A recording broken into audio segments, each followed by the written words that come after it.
Welcome everyone. तो आज की आपकी जो क्लास रहने वाली है वो रहेगी हमारे एग्रोनॉमी, अर्थात जो आपकी लगातार यहाँ पर रोजाना टेस्ट सीरीज चलाई जा रही है, जिसका नाम हमने रखा था डीपीटी टेस्ट सीरीज। ठीक है, वो मात्र आपको महीने भर के लिए 49 में मिल रही थी और लगातार यहाँ पर कुछ स्टूडेंट है जो लगातार बेनिफिट यहाँ पर ले रहे हो। लेकिन अगर आप नई स्टूडेंट हो, अगर आपने अभी तक टेस्ट सीरीज ज्वाइन नहीं किए है, तो सबसे पहले याद रखिएगा आप टेस्ट सीरीज ज्वाइन जरूर कर ले, क्योंकि नाम मात्र फीस ऐसे तो आप चाय वगैरह में ही पी जाते होंगे। ठीक है, नाम मात्र शुल्क में आपको महीने भर के अगर आपको टेस्ट अभ्यास देखने को मिल रहा है और उसका लाइव सॉल्यूशन है यहाँ पर देखने को मिल रहा है, तो इससे गोल्डन चांस आपके लिए नहीं हो सकता। इसलिए याद रखिएगा सबसे पहले आपको टेस्ट सीरीज ज्वाइन कर लेनी है। तो आज का जो आपका टेस्ट रहा था उसका हमारा फर्स्ट क्वेश्चन है, उसके बारे में हम बात करेंगे। तो यहाँ पर आप देख सकते हो, तो आज का हमारा फर्स्ट क्वेश्चन था, उसमें पूछा गया था कि वायु दाब ज्ञात करने का यंत्र कौन सा है। ठीक है, ऑप्शंस थे आपके पास थर्मामीटर, 14 बैरोमीटर, जेलीमीटर या फिर उपरोक्त सभी। याद रखिए काफी लाजवाब क्वेश्चन है, कई बार आपको एग्जाम में पूछा गया है, तो आगे भी पूछा जा सकता है। तो यहाँ पर आपको ध्यान रखना है कि वायु दाब की अगर बात करेंगे तो आपको पता होना चाहिए कि जो एटमॉस्फेयर प्रेशर होता है, याद रखिएगा इसकी इकाई क्या होती है। आप बताएंगे सर इसकी तो इकाई बार होती है, अर्थात इसकी यूनिट क्या होती है, इसकी इकाई क्या होती है, इसकी इकाई होती है, याद रखिएगा बार होती है। ठीक है, अब आपको यहाँ पर क्वेश्चन क्या पूछा गया है ये हम पहले जानेंगे, उससे पहले हम जान लेते हैं थर्मामीटर। नॉर्मली आप जानते होंगे कि जो थर्मामीटर याद रखिए तापमान को मेजर करने के लिए किया जाता है, इसका यूज 14 बैरोमीटर है, इसको अभी छोड़िए। जेलीमीटर का प्रयोग किसके लिए किया जाता है, आप सभी को पता होना चाहिए कि जो जेली बनाते हैं हम, याद रखिए अमरूद की जो सबसे अच्छी बनती है, तो इस जेली का परीक्षण करने के लिए याद रखिएगा जेलीमीटर का यहाँ पर यूज किया जाता है। ठीक है, तो ये आपको पता होना चाहिए कि जेलीमीटर का प्रयोग है वो जेली मापने के लिए किया जाता है। लेकिन अब हमारा जो क्वेश्चन है वो पूछा गया है कि वायु दाब ज्ञात करने के लिए इसका यूज किया जाता है, तो आपको ध्यान रखना है बैरोमीटर या फिर 14 बैरोमीटर का यहाँ पर प्रयोग किया जाता है। नॉर्मल क्वेश्चन है, आसानी से आपको याद हो जाएगा। ठीक है, नेक्स्ट क्वेश्चन है, यहाँ पर काफी अच्छा क्वेश्चन था और इस क्वेश्चन को लगातार यहाँ पर स्टूडेंट गलत कर दिए थे। लेकिन क्यों, ऐसी यहाँ पर क्या प्रॉब्लम आई थी कि आपने इसके बारे में अभी तक कोई जिक्र नहीं किया है, आपको नहीं पता है कि जो सर्वोदय योजना है वो किसके द्वारा यहाँ पर योजना शुरुआत की गई थी। जैसे कि एफ एल ब्रोइन है, विनोबा भावे है, टी प्रकाशन है और स्पेंसर हेस है। तो यहाँ पर बस आपको एक नाम याद रहना चाहिए कि अगर हम बात करेंगे, याद रखिएगा सर्वोदय योजना, तो सर्वोदय योजना की जो शुरुआत की गई थी ये की गई थी, याद रखिएगा विनोबा भावे के द्वारा की गई थी। अर्थात जो अगर आपने सेकंड यहाँ पर दिया था तो बिल्कुल आपका करेक्ट आंसर यहाँ पर हो जाएगा। बाकी स्पेंसर हेस वगैरह ने किसकी दी थी बताइए, जैसे कि आपको पता है कि एफ एल ब्रोइन ने कौन सा प्रोजेक्ट दिया था यहाँ पर, एक तो जैसे कि देखिए गुड़गांव प्रोजेक्ट यहाँ पर दिया गया था। स्पेंसर हेस के द्वारा कौन सा दिया गया था, जल्दी से बताएंगे आप सभी, क्योंकि इनसे भी यहाँ पर क्वेश्चन बन जाता है। जैसे कि एफ एल ब्रोइन यहाँ पर काफी इंपॉर्टेंट क्वेश्चन बनता है, स्पेंसर हेस का भी यहाँ पर काफी इंपॉर्टेंट यहाँ पर क्वेश्चन बनता है। ठीक है, तो दोनों को आपको बताना है, जल्दी से बताइए, देखते हैं कितने को आता है। तब तक हम बात करेंगे कि भारत में औसत वार्षिक वर्षा है ये कितनी होती है। यहाँ रखिएगा, यहाँ पर पूछा गया आपको इंडिया की टोटल जो रेनफॉल होती है वो आपको मिलीमीटर में पूछी गई है। ठीक है, और अगर आपको जैसे कि मान लीजिए अगर आपको सेंटीमीटर में पूछता तो आसानी से आप यहाँ पर पता लगा सकते हो मिलीमीटर है या फिर सेंटीमीटर है। अकॉर्डिंग टू ऑप्शन अगर बात करें तो यहाँ पर याद रखिएगा सीएम अर्थात सेंटीमीटर में अगर बात करेंगे तो 1194 सेंटीमीटर बिल्कुल नहीं हो सकता, नहीं हो सकता ना, क्योंकि यहाँ पर याद रखिएगा अगर हम इसे कन्वर्ट करते हैं तो ये लगभग यहाँ पर 119 मिलीमीटर के समथिंग आएगा, जो कि बिल्कुल गलत है। अर्थात फर्स्ट ऑप्शन से बिल्कुल इसका गलत आंसर है। सेकंड को छोड़िए, 575 सेंटीमीटर, कुछ याद आया यहाँ पर। अर्थात राजस्थान की जो एनुअल रेनफॉल होती है, वार्षिक वर्षा होती है, वो कितनी होती है आप बताएंगे सर, 575 मिलीमीटर होती है। लेकिन अगर आपको सेंटीमीटर में पूछ ली जाए, जैसे कि यहाँ पर थर्ड ऑप्शन आपको दिखाई दे रहा है, तो यहाँ पर आपको 57.5 सेंटीमीटर। याद रखिएगा अगर आपको सेंटीमीटर में पूछे राजस्थान के लिए, तो राजस्थान में याद रखिएगा ये होती है सेंटीमीटर में 57.5 सेंटीमीटर।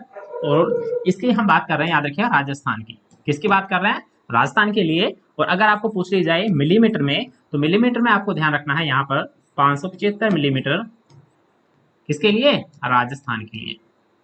ये दोनों पॉइंट आपको याद रखने हैं और दोनों ही पॉइंट आपको पूछे जा सकते हैं। लेकिन हमारा जो क्वेश्चन यहाँ पर बनता है वो बनता है भारत के लिए, तो यहाँ पर हमारा जो राइट आंसर रहेगा ये बिल्कुल करेक्ट आंसर हो जाएगा, बी ऑप्शन यहाँ पर बिल्कुल करेक्ट आंसर है। ठीक है, ये याद रहेगा। चलिए नेक्स्ट से यहाँ पर बनता है कि एरोइंग संबंधित है। ये काफी वैसे तो नॉर्मल क्वेश्चन था, लेकिन काफी अच्छा क्वेश्चन है क्योंकि आपको एग्जाम में पूछा जा चुका है, तो आगे भी पूछा जा सकता है।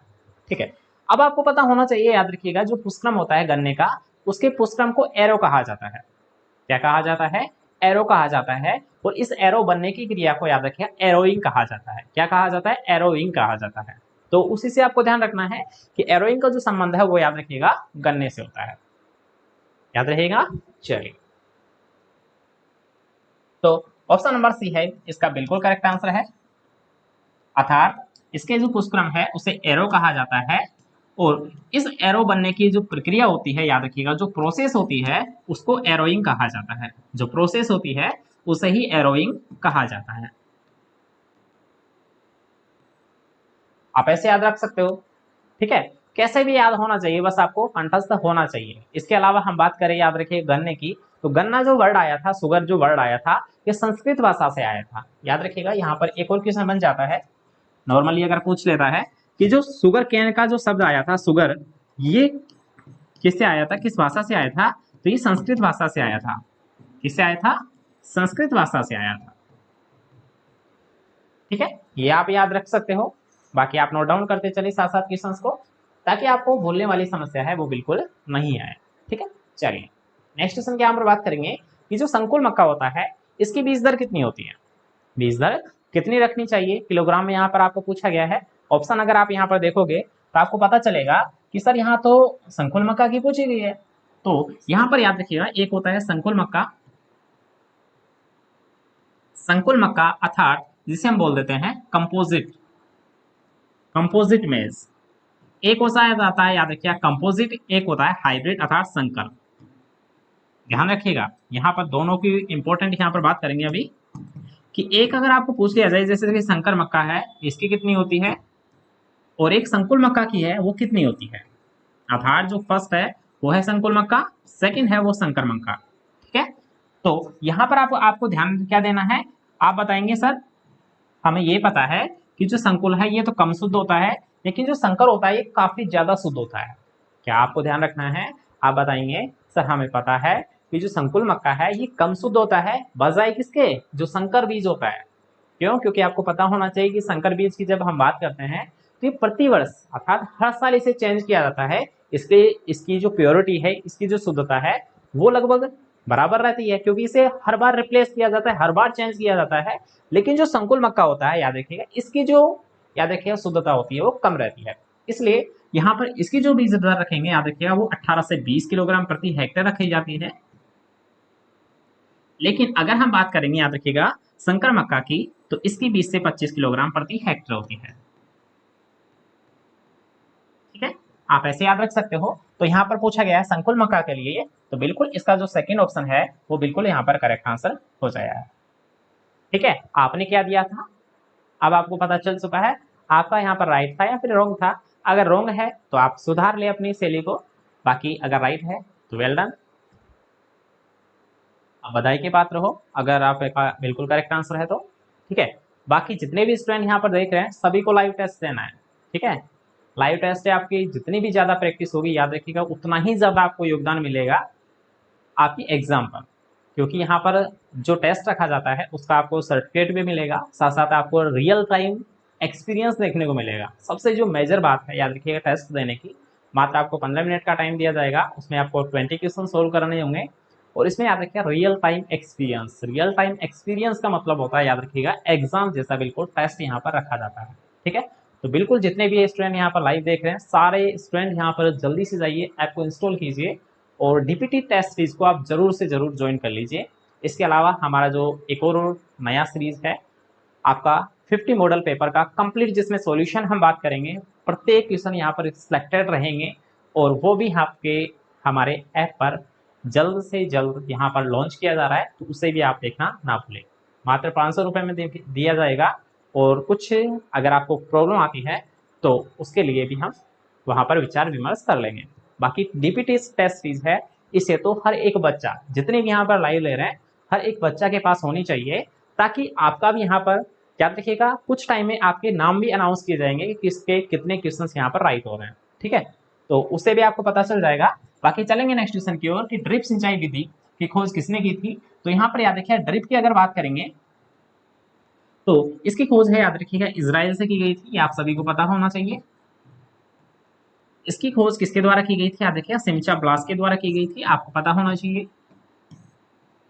सिमचा ब्लास भी कह देते हैं, सिमका ब्लास भी कह देते हैं, ठीक है। लेकिन ऑप्शन में देख के आप समझ जाओगे आसानी से, जो सिमचा ब्लास है इसके द्वारा इसकी खोज की गई थी। ड्रिप की हम बात कर रहे हैं जिसे ट्रिकल इरिगेशन कहा जाता है, जो अभी रिसेंटली क्वेश्चन पूछा गया था वो यही पूछा गया था कि ट्रिकल इरिगेशन किसे कहा जाता है। तो आपको ध्यान रखना होगा कि जो ट्रिकल इरिगेशन है, ट्रिकल सिंचाई विधि है, वो भी याद रखिए इसी को ही कहा जाता है।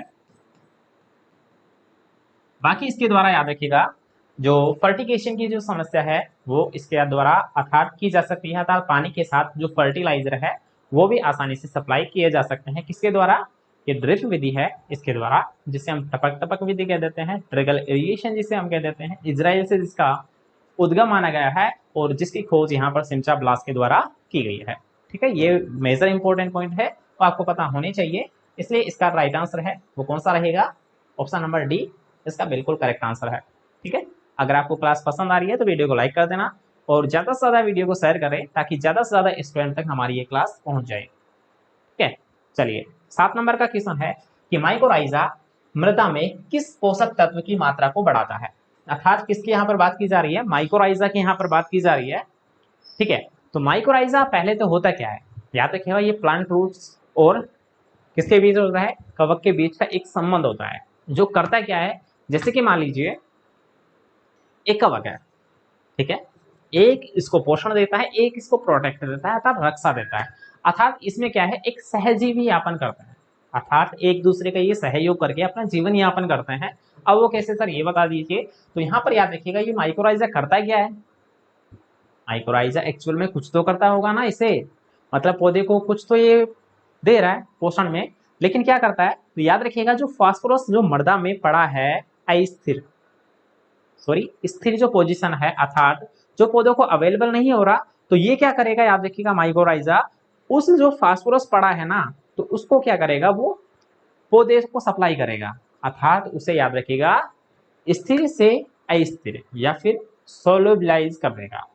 ठीक है, अर्थात घुलनशील अवस्था में कर देगा और पौधों को उसको प्रदान कर देगा। अर्थात ये किसकी मात्रा को बढ़ाता है, ये फास्फोरस की मात्रा को बढ़ाता है। जो माइकोराइजा याद रखिएगा उच्च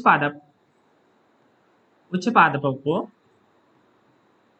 फास्फोरस अवेलेबल करवाता है, फास्फोरस उपलब्ध कराता है, विशेष पॉइंट है यहाँ पर, इसको ध्यान रखें। ठीक है, ज्यादा हम पॉइंट के बारे में इसलिए नहीं चर्चा करते हैं क्योंकि ये ज्यादा तो आपको बहुत सारी बुकों में मिल जाएगा, लेकिन जो एग्जाम में पूछ सकता है केवल उन्हीं पॉइंटों के बारे में हम यहाँ पर बात करेंगे। एग्जाम के पॉइंट ऑफ व्यू से यहाँ पर हम चर्चा करते हैं। जितने भी जो डीपीटी टेस्ट सीरीज है या फिर इसके अलावा जितने भी आपके जो मॉडल टेस्ट सीरीज अभी बनाई जा रही है, हर एक में याद रखिएगा केवल एग्जाम के पॉइंट ऑफ व्यू से देखा जा रहा है कौन सा क्वेश्चन पूछा जा सकता है, किस लेवल से आपको क्वेश्चन पूछा जा सकता है। तो हर एक क्वेश्चन पर याद रखिएगा हमारी डबल मेहनत है, तो आप जैसा आप चाहो आप डीपीटी ले सकते हो। इसके अलावा आपको मॉडल पेपर का सीरीज है वो भी देखने को मिल रहा है, ई बुक है वो भी आपको मिल रही है और कोर्स भी जल्द ही लॉन्च किया जा रहा है, तो उसे भी आप ले सकते हो आप चाहो तो। चलिए नेक्स्ट क्वेश्चन की यहाँ पर बात कर रहे हैं, किस फसल में अम्लीय में क्षारीय, अर्थात ऐसी कौन सी हमारी क्रॉप है जो अम्लीय और क्षारीय दोनों मृदा परिस्थितियों में जिसे उगाया जा सकता है। पहले हम ऑप्शन देखेंगे, गेहूं, चावल, चुकंदर या फिर जौ। हाँ, नाम नहीं लिया जाएगा, ठीक है, कुछ प्रॉब्लम आ रही है इसलिए लाइव नहीं हो पा रही है, ये प्रीमियर क्लास है तो इसमें नाम आपका नहीं ले सकते, सॉरी इसके लिए। तो आपको बस रेगुलर क्लास लेते रहना है ताकि आपको यहाँ पर मिलते रहे। जितनी भी डीपीटी है वो आपको बिल्कुल यहाँ पर सॉल्व करवाई जा रही है, तो इस बात की आपको बेफिक्र रहना है। तो यहाँ पर इसका राइट आंसर रहेगा वो याद रखिएगा सेकंड, अर्थात जो बी है बिल्कुल करेक्ट आंसर है। इसके अलावा एक और क्वेश्चन आपको कल ही बताया गया था कि ये जो नाइट्रोजन को अमोनिया के रूप में ग्रहण करता है, कौन, जो धान है वो अमोनिया के रूप में ग्रहण करता है। ठीक है, और ये कौन से जोन में करता है, ये रिड्यूस्ड जोन में ग्रहण करता है। याद रखिएगा धान में जो नाइट्रोजन दिया जाता है ये कौन से जोन में दिया जाता है, तो आपको यहाँ पर एक और पॉइंट लिख देना है कि ये दिया जाता है रिड्यूस्ड जोन में। कौन से जोन में? रिड्यूस्ड जोन में इसे दिया जाता है। काफी इंपॉर्टेंट पॉइंट यहाँ से बन जाता है, जिसे हम याद रखें अपचयित जोन भी कह देते हैं। जिसे हम क्या कह देते हैं? अपचयित जोन भी जिसे हम कह देते हैं। याद रखिएगा, आपको चाहे पीडीएफ आपको वो टेलीग्राम और व्हाट्सएप पे मिल जाती है, लेकिन जब तक आप याद रखिएगा एग्जाम अर्थात पहले टेस्ट नहीं दोगे, उसके बाद में अगर आप क्लास नहीं देखोगे तो आपको पीडीएफ में तो कुछ बस डायरेक्ट देखने को मिलेगा कि ये लिखा था सर ने, लेकिन इसके बारे में बताया गया था ये आपको पता नहीं लग पाएगा। इसलिए याद रखिए, क्लास भी नेसेसरी है, टेस्ट भी नेसेसरी है, और आप खुद जब इसे लिखोगे तो भूलने वाली बिल्कुल भी यहाँ पर समस्या नहीं आएगी। इसलिए याद रखिएगा, अगर आपका 3 बार कोई क्वेश्चन रिपीट हो रहा है तो वो आपकी जो मेंटल कैपेसिटी है अर्थात जो मेमोरी है उसमें इंटरनली चला जाता है, तो वो आप बोल नहीं पाते हो। ठीक है, तो चलिए पहले नेक्स्ट क्वेश्चन की यहाँ पर बात करेंगे कि खड़ी फसल में कार्बन डाइऑक्साइड की मात्रा प्रति भूमि की तुलना में लगभग कितने गुना अधिक होती है। तो इसे आप खड़ी फसल में यहाँ पर पूछा गया है, याद रखिएगा CO2 की मात्रा, तो ये कितनी गुना अधिक होती है? तो ये याद रखिएगा 10 गुना अधिक होती है। कितनी होती है आप बताएंगे? याद रखिएगा कि 10 गुना होती है। आप एक एग्जाम अर्थात आप कैसे याद रख सकते हो इसे? जैसे कि मान लीजिए एक वायुमंडल में जितनी कार्बन डाइऑक्साइड होती है उसकी याद रखिए 10 गुना मृदा में होती है। कितनी होती है? उसकी 10 गुना मृदा में होती है, सोइल में होती है। ठीक है, तो उसी पॉइंट से आप ध्यान रख सकते हो कि खड़ी फसल में भी लगभग 10 गुना CO2 पाई जाती है। तो इसका राइट आंसर क्या है? आपने क्या दिया था आप खुद अंदाजा लगा लीजिए। यहाँ पर इसका राइट आंसर है वो सी रहेगा, 10 गुना अधिक होती है। ठीक है, आप भी अपने जो आपने दिया था आपके कितने नंबर आए हैं, अगर आपके कम नंबर आए हैं तो आपको बढ़ाने की जरूरत है।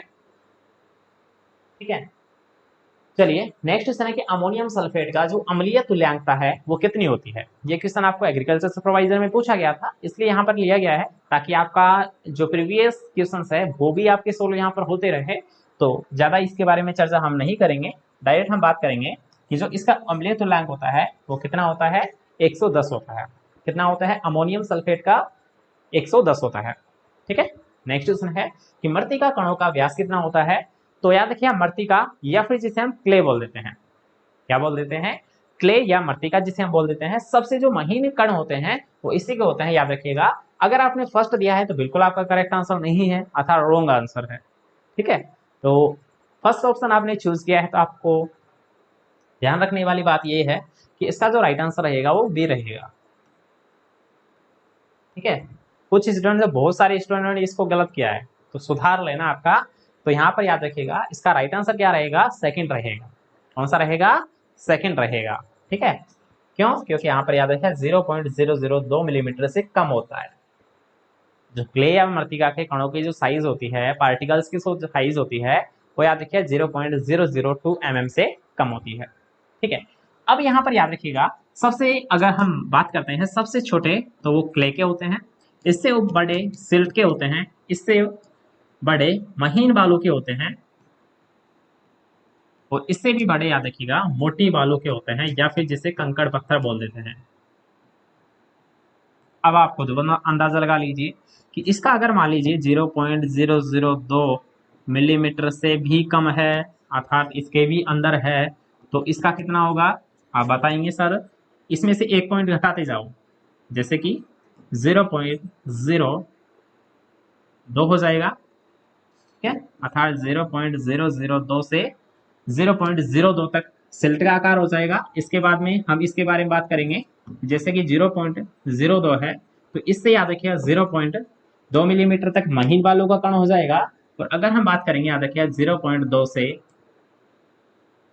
2, तो ये क्या हो जाएगा? याद रखिएगा मोटी बालों का कण हो जाएगा। ठीक है, तो इस टाइप से आप याद रख सकते हो। बाकी आपको मेन तौर पर ध्यान रखना है सिल्ट का और क्ले का। इन दोनों का आपको एग्जाम पूछ सकता है, एग्जामिनर जो पूछता है वो यहाँ से पूछ लेता है। तो इन दोनों पॉइंटों का आपको पता होना चाहिए, बाकी आपको याद रहे या फिर नहीं रहे, लेकिन आपको इसका पता होना चाहिए।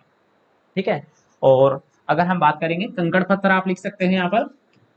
तो कंकड़ पत्थर का याद रखिएगा 2 मिलीमीटर से भी अधिक होता है, से अधिक होता है। ठीक है, इस टाइप से आप याद रख सकते हो। आपको बता दिया है, एक पॉइंट आपको कम करते जाना है, अर्थात एक जीरो आपको कम करते जाना है। सीरियल आपको ध्यान रखना है, आप आसानी से यहाँ पर याद रख सकते हो। नेक्स्ट क्वेश्चन यहाँ पर है कि निम्न में से कौन सा फास्फोरस उर्वरक अम्लीय मृदा में उपयोग हेतु उपयुक्त है, अर्थात अच्छा माना गया है। तो यहाँ पर याद रखिए किसके बारे में बात की गई है, अम्लीय मृदा के बारे में बात की गई है। तो आपको ये तो पता है कि अम्लीय मृदा का जो सुधार किया जाता है वो चूने के द्वारा किया जाता है, क्षारीय मृदा का जो सुधार किया जाता है वो क्षारीय जिप्सम के द्वारा किया जाता है। लेकिन हम बात करेंगे, आप देखिएगा जैसे कि एक लवणीय मृदा का भी आपको ध्यान रखना है कि लवणीय मृदा का जो सुधार किया जाता है वो किसके द्वारा किया जाता है, निस्पंदन के द्वारा किया जाता है। लेकिन हमारा क्वेश्चन क्या पूछ रहा है कि फास्फोटिक जो फास्फोरस उर्वरक होते हैं उनमें से अम्लीय मृदा में कौन सा यूज किया जा सकता है। तो याद रखिएगा रॉक फास्फेट, वो कौन सा होता है, आपको ध्यान रखना है कि इसके लिए हम रॉक फास्फेट का भी यूज कर लेते हैं। ठीक है, याद रहेगा, काफी अच्छा है क्वेश्चन है, तो इसको भी आपको विशेष तौर पर ध्यान रखना है। ये क्वेश्चन आपको ऑलरेडी एग्जाम में पूछा जा चुका है, अर्थात ये प्रीवियस ईयर का आपको क्वेश्चन देखने को मिल रहा है, तो इसे आपको ध्यान रखना है। गन्ना में बीज उपचार किया जाता है, तो यहाँ पर ज्यादा हम चर्चा नहीं करेंगे, क्योंकि आपको पता होगा गन्ने के जो टुकड़े होते हैं, आपको पता है कि जो जो सेट होते हैं अर्थात सीड के रूप में याद रखिए उनके टुकड़ों का प्रयोग किया जाता है। लेकिन इन टुकड़ों को भी याद रखिएगा ट्रीटमेंट किया जाता है। अब वो किससे किया जाता है सर, तो याद रखिएगा वो एग्लाल और एरेटोन इन दोनों दवाइयों से किया जाता है। अर्थात इसका राइट आंसर तो क्या होगा, इसको भी कुछ स्टूडेंट यहाँ पर गलत किए हैं, क्योंकि आपने जल्दीबाजी में दिया है कि सर एग्लाल होता है, खत्म, आपने 3 ऑप्शन पढ़े ही नहीं, आप गलत कर बैठे हो। तो यहाँ पर ध्यान रखना है, आपको ऐसे बिल्कुल गलती नहीं करनी है दोबारा से। ठीक है, तो एग्लाल और एरेटोन इन दोनों से ही याद रखिएगा गन्ने के बीज अर्थात टुकड़ों को ट्रीटमेंट किया जाता है।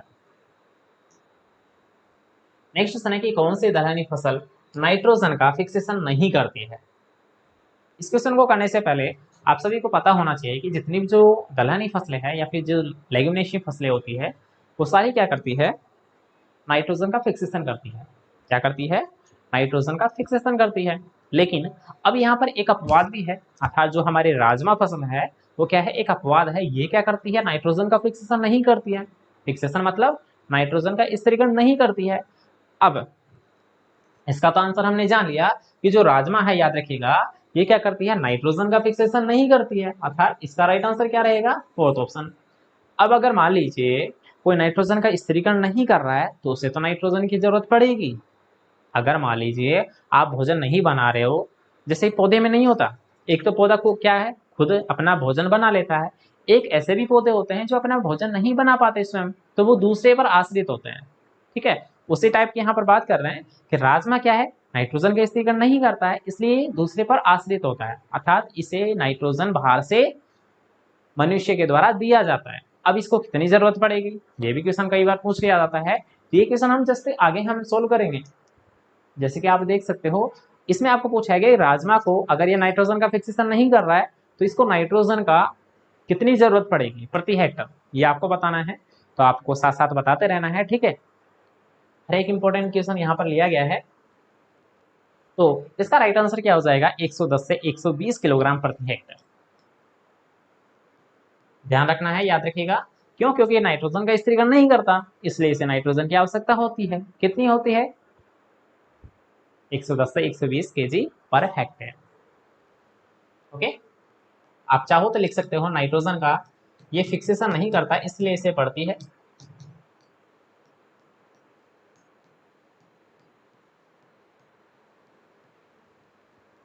ठीक है, आप ऐसे नोट डाउन कर सकते हो।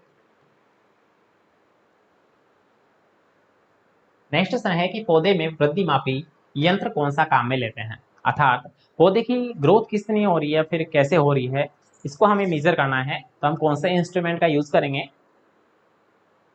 तो इसके लिए याद रखिएगा ऑक्सेनोमीटर का यूज किया जाता है।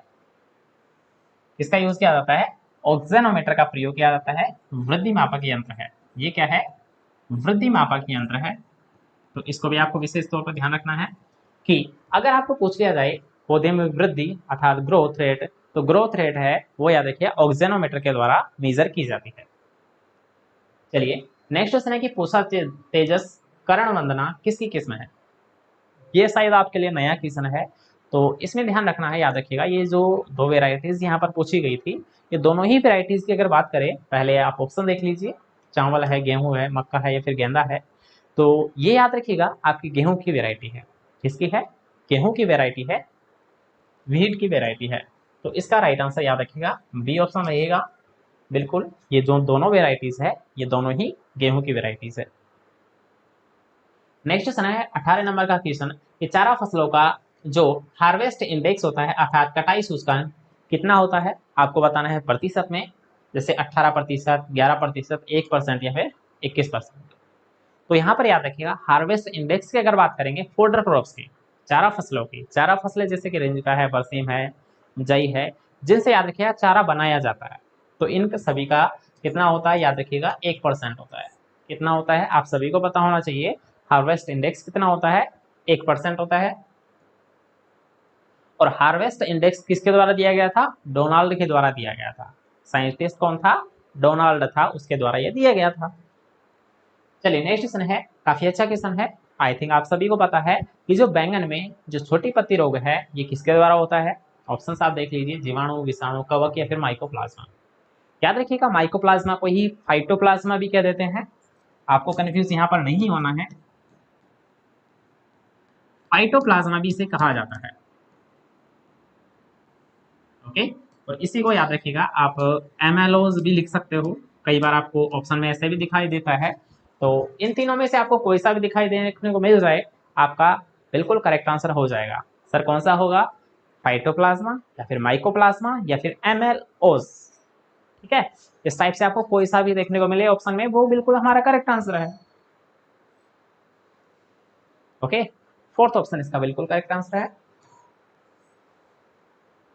चलते हैं नेक्स्ट क्वेश्चन की ओर, जो कि आज की हमारी जो टेस्ट सीरीज थी डीपीटी एग्रोनॉमी वाला टेस्ट, उसका लास्ट क्वेश्चन है, जिसमें आपको पूछा गया था और एक सिंपल सादा क्वेश्चन लिया गया था लास्ट में, ताकि आपका जो मेंटल प्रेशर है वो थोड़ा सा शांत हो जाए, क्योंकि 19 क्वेश्चन हमने कर लिए हैं, लेकिन जो 20वां क्वेश्चन है वो थोड़ा सा सिंपल रख दिया है यहाँ पर कि आलू में जो डोरमेंसी होती है, बीज की सुसुप्तावस्था होती है, उसे किसके द्वारा तोड़ा जाता है?